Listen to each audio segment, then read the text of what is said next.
بسم اللہ الرحمن الرحیم۔ السلام علیکم۔ آج کا ولاگ پاکستان کے موجودہ سیاسی منظرنامے کے حوالے سے ہے۔ اگرچہ منظرنامہ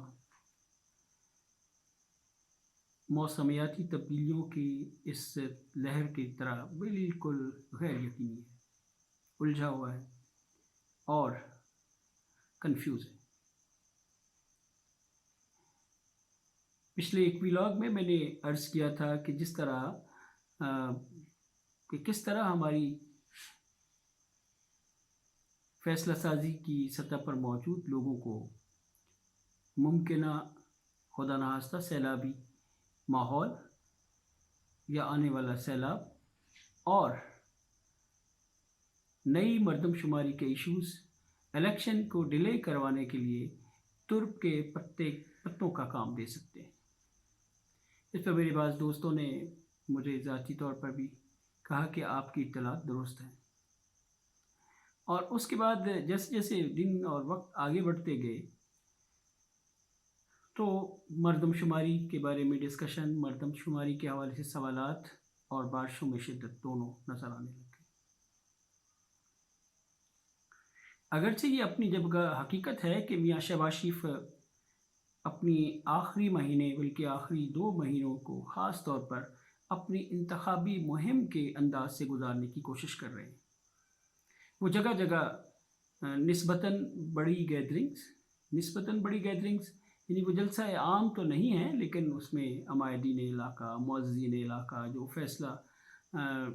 علاقے کی سطح پہ فیصلہ سازی میں اہم ہو سکتے ہیں، ووٹرز پر اثر انداز ہو سکتے ہیں یا ماضی میں ہوتے رہے ہیں،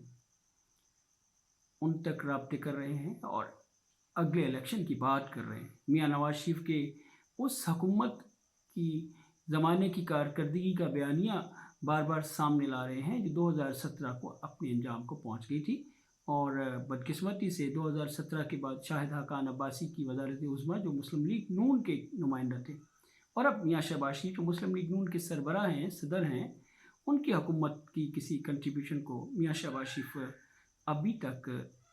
اس طرح پیش نہیں کر رہے جس طرح کہ میاں نواز شریف کے زمانے کی پچھلی اور پرانی کارکردگی کو پیش کیا جا رہا ہے۔ خاقان عباسی صاحب کی 1.25 سال جتنا بھی ان کا وقت تھا وزارت عظمیٰ کے لیے، پہلی بات تو یہ ہے کہ انہیں مستقل بقیہ مدت کے لیے نہیں لایا گیا تھا، بلکہ ایک عارضی ارینجمنٹ کے طور پر لایا گیا تھا، اور خیال تھا کہ شاید ان کو عارضی بندوبست کے طور پر رکھیں گے، اور اس کے بعد الیکشن نئے سرے سے کروانا ممکن ہو جائے گا اور عوام کے ووٹ ملنے کا امکان ہوگا تو ان کو فارغ کر لیں گے، اسمبلی توڑ لیں گے، یا پھر ان کی جگہ کسی اور خاندان کے وفادار اور خاندان کے اندر کے آدمی کو آگے لایا جائے گا، لیکن وہ ممکن نہ ہوا، اور شاہد حقان کی قسمت میں وزارت عظمیٰ کے جھولے لمبے لکھے گئے۔ اب شاید ان کو اس کا بھی بھگتنا پڑ رہا ہے۔ شہباز شریف صاحب ہی نہیں، باقی بھی کئی قائدین اپنی تقریروں میں اسی طرح کا اظہار کر رہے ہیں۔ بلاول بھٹو زرداری سیلاب پچھلے سال کے آنے کے تقریباً 1 سال بعد لاڑکانہ میں پچھلے دنوں سیلاب زدگان کے سامنے کھڑے تھے۔ ایک بڑا عوامی جلسہ تھا، لیکن سامنے سارے کے سارے مجبور اور سندھ کا اصلی چہرہ تھے، پائی مردہ، کملائے ہوئے لوگ، پچکے ہوئے گال، بڑھاپا جوانی میں تاریخ کیے ہوئے اپنے اوپر لوگ، غربت کے مارے ہوئے لوگ اس شہزادے بلاول بھٹو کے سامنے بیٹھے ہوئے تھے۔ ان میں خواتین کی تعداد زیادہ تھی، اور بلاول بھٹو زرداری انتخابی اور عوامی ٹچ اور عوام کی خدمت کی ٹچ والی تقریر خوب گلا پھاڑ کے کر رہے تھے۔ وہ 1 سال سے قسم پرسی کی زندگی گزارنے والے سیلاب زدگان کی بہو بیٹیوں اور ماؤں بہنوں کو سامنے بٹھا کے وعدہ کر رہے تھے کہ ہم الیکشن جیت کر آئیں گے تو انشاءاللہ آپ لوگوں کو گھر بنا کر دیں گے۔ ساتھ وہ اس خدمت کے عوامی جذبے کو، اور جس میں وہ گھلے چاہ رہے تھے،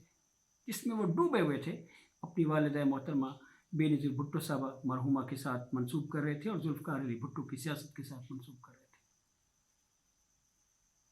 دیر آیت درست آیت کہ اب اگلا سیلاب بھی آنے والا ہے، اگر 2-4 ماہ بعد آ جاتے تو اور اچھا تھا، لیکن بدقسمت یہ کہ الیکشن قریب تھا، جس کا انہوں نے بھی کہا کہ الیکشن قریب ہے۔ تو اس لیے انہیں آنا پڑا، ورنہ ہو سکتا ہے کہ سیلاب زدگان کی یہ مکان ابھی لا مکان میں ہی کہیں موجود ہوتے۔ بہرحال الیکشن کی آمد کے حوالے سے اگرچہ انتخابی جلسے، تقریریں اور انتخابی مہم شروع ہو چکی ہے، جس کا پنجاب میں مسلم لیگ نواز باضابطہ اور پیپلز پارٹی سندھ میں باضابطہ اعلان کر چکی ہے، آغاز کر چکی ہے، لیکن اس کے باوجود ابھی تک بہت سارے چیزیں کلیئر ہونا باقی ہیں۔ جس پی ڈی ایم اور اتحادی حکمران اتحادی حکومت نے chief justice of Pakistan justice کے منصب کے لیے جسٹس فائز عیسیٰ کو نامزد کرنے میں کافی اجلت برتی تھی،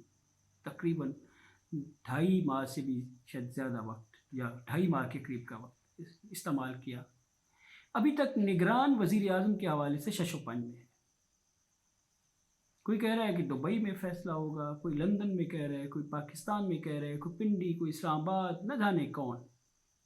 کوئی کہہ رہا ہے کہ ٹیکنوکریٹ ہوں گے، کوئی کہہ رہا ہے سیاستدان ہوں گے، کوئی کہہ رہا ہے اسحاق ڈار یعنی ٹیکنوکریٹ پلس سیاستدان ہوں گے اور گھر کے آدمی ہوں گے۔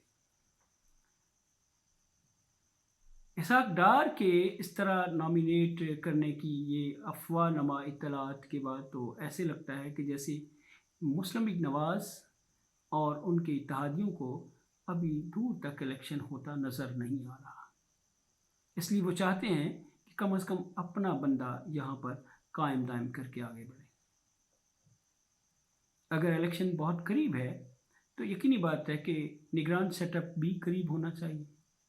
سراج الحق نے کہا ہے کہ وہ بھی سیاسی جماعت ہیں اور اس طرح کی بہت ساری سیاسی جماعتیں ہیں جو بھی پارلیمان میں موجود ہیں، ان سب سے حکومت کو سنجیدہ ڈائلاگ کرنا چاہیے، چونکہ اپوزیشن اس وقت ان کے بقول ایک ڈمی ہے، یعنی راجہ ریاض صاحب کی شکل میں۔ گویا ٹی وی شوز میں جو ماضی میں شخصیات کے ڈمیاں آ کر پرفارم کرتی تھیں، اب قومی اسمبلی میں بھی قائد حزب اختلاف کی ایک ڈمی کے طور پر راجہ ریاض پرفارم کر رہے ہیں۔ تو سراج الحق کا کہنا تھا کہ انہیں ساری سیاسی جماعتوں کے ساتھ ڈائلاگ کرنا چاہیے تاکہ ایک معتبر اور ساکھ والی نگران سیٹ اپ قائم ہو سکے اور الیکشن کا پروسیس آگے بڑھ سکے۔ ان کے خیال میں ابھی تک، ان کے کہنے کے مطابق ابھی تک ان سے رابطہ اس سلسلے میں نہیں کیا گیا ہے، گویا ابھی بات آپس میں ہی چل رہی ہے، اور اسی دوران اسحاق ڈار کا نام بھی سامنے آ گیا ہے۔ یہی چیز الیکشن کے ہونے کو ڈاؤٹ میں ڈالتی ہے کہ الیکشن اکتوبر یا نومبر میں بھی ہو سکیں گے یا نہیں۔ ایک چیز اور جو الیکشن کو زیادہ مشکوک بنانے کے لیے پچھلے دنوں مولانا فضل الرحمان کی زبان سے سامنے آئی، ان کا بھی ہم تو اپنی مدت پوری کر کے نکل جائیں گے، حکومت چھوڑ دیں گے۔ اس کے بعد نگرانوں کا فیصلہ ہے کہ وہ اپنے حالات کے مطابق الیکشن ہونے نہ ہونے، الیکشن کے لیے سازگاری دیکھنے اور باقی چیزوں کو دیکھنے کا کیسے فیصلہ کرتے ہیں، یہ تو ان پر ہوگا۔ تو کہیں نہ کہیں ایسی کھچڑی موجود ہے جو الیکشن کو التوا میں رکھنے کے لیے تیار کی جا رہی ہے، اور وہ سب کے ایک پیج پر ہونے کی صورت میں آگے بڑھ رہی ہے، یعنی سب سے مراد حکومت میں شامل جماعتیں اور فیصلہ ساز لوگ، ادروائز تو یہ پاسبل نہیں ہے۔ ایک اور بات جو اس الیکشن کی دوری کا اندیا دے رہی ہے، وہ عوام پر بجلی کا گرایا جانا اور بار بار گرایا جانا، اور مہنگائی میں کمی کی کوئی صورت پیدا نہ ہونے دینے کی کوشش ہے۔ یقینی بات ہے کہ IMF کے تقاضوں کو نبھایا جا رہا ہے، لیکن عوام کی حالت زار کو بہتر کرنے کے بھی کوئی تقاضے ہیں، ان کو کون نبھائے گا؟ اور اگر الیکشن کے دنوں میں بھی صورتحال اسی طرح دگرگوں رہی اور مہنگائی بڑھتی چلی گئی، تو اس کا مطلب تو یہ ہوا کہ یہ حکومت اپنے ماضی کے برعکس اب کی بار عوام کے ووٹوں سے بالکل بے نیاز ہے۔ کہیں سے کوئی یقین دہانی ہے، کوئی امکانات کا صفحہ دکھا دیا گیا ہے، یا پھر یہ ہے کہ انہیں الیکشن نظر ہی نہیں آ رہے، اس لیے چاہ رہے کہ کم از کم باہر کی دنیا، IMF اور ان کے سرپرستوں اطمینان میں رہیں تاکہ آئندہ کبھی موقع ملے تو PDM اور ان کے اتحادیوں کا کے لیے دروازہ بند نہ ہو۔ ہاں، ایک چیز جو الیکشن قریب ہونے کی چغلی کھاتی ہے وہ ماشاء اللہ اس برے حالات میں بھی پاکستان بھر کے ڈپٹی کمشنرز کے بعد اربوں روپے کی خطیر رقم کا AC حضرات کے لیے نئی گاڑیوں کے لیے ایلوکیشن، بلکہ ان کا اس رقم کا اجرا کر دیا جانا ہے۔ اب انشاءاللہ ہمارے ملک کے DC حضرات اور AC حضرات بالکل نئی نکور گاڑیوں پر اگلے الیکشن کی کمپین کے دنوں میں موو کر سکیں گے، اور الیکشن کے انعقاد کے دنوں میں، الیکشن کی مبینہ